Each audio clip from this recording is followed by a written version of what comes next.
365 World News.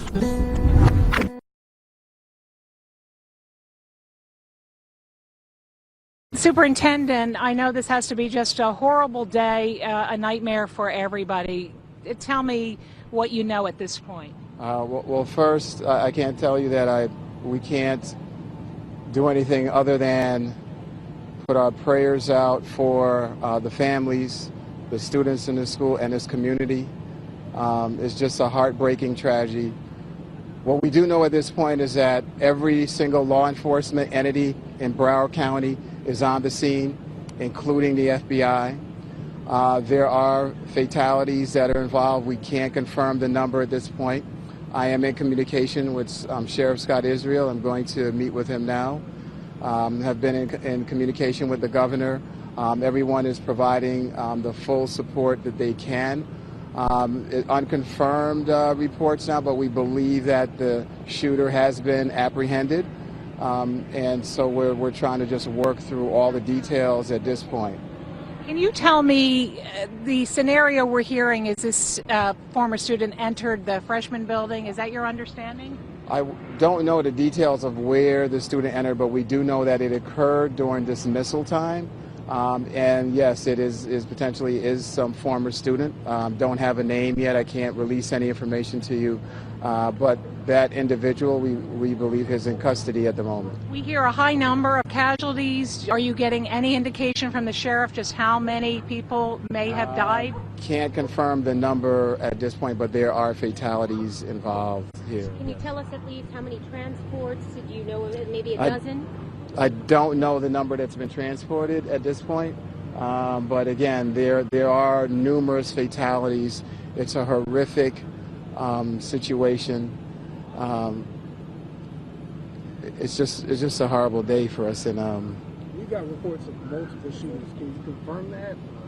I'm sorry, what's that? That there were more than one shooter. No, at this point we have no evidence that there's been more than one shooter.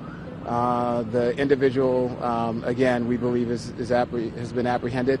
I would leave it to the sheriff to provide you additional details around that. Mr. Renzi. They saw a teacher who was dead. Is that confirmed by you? A teacher I believe there's an administrator or teacher that is involved. There may be more. I can't confirm if that's been one of the fatalities at the moment. Superintendent, this is a day I'm sure every superintendent fears to happen here in Broward. It's a day that you pray every day. I get up that we will never have to see. It is in front of us, and I ask the community for your prayers, your support for these children and their families.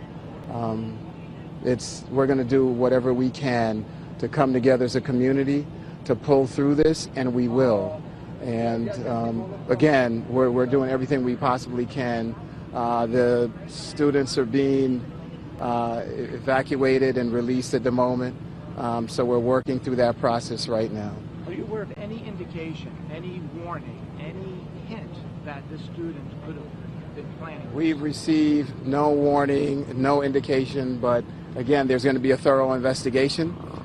Typically, you see in these situations that there potentially could have been signs out there. I would be speculating at this point if there were, but we didn't have any warnings. There weren't any phone calls or threats that we know of that were made. Superintendent, there's so many parents that are afraid to send their kids to school. What would you tell them out there? What I would say is that we cannot live in a world that's built on fear. We have to do what we can to make sure that we provide the greatest safety measures we can for our kids. But what I'll tell you is that mental health issues... Superintendent Robert Runcie right there of that school district down in South Florida, Parkland, Florida.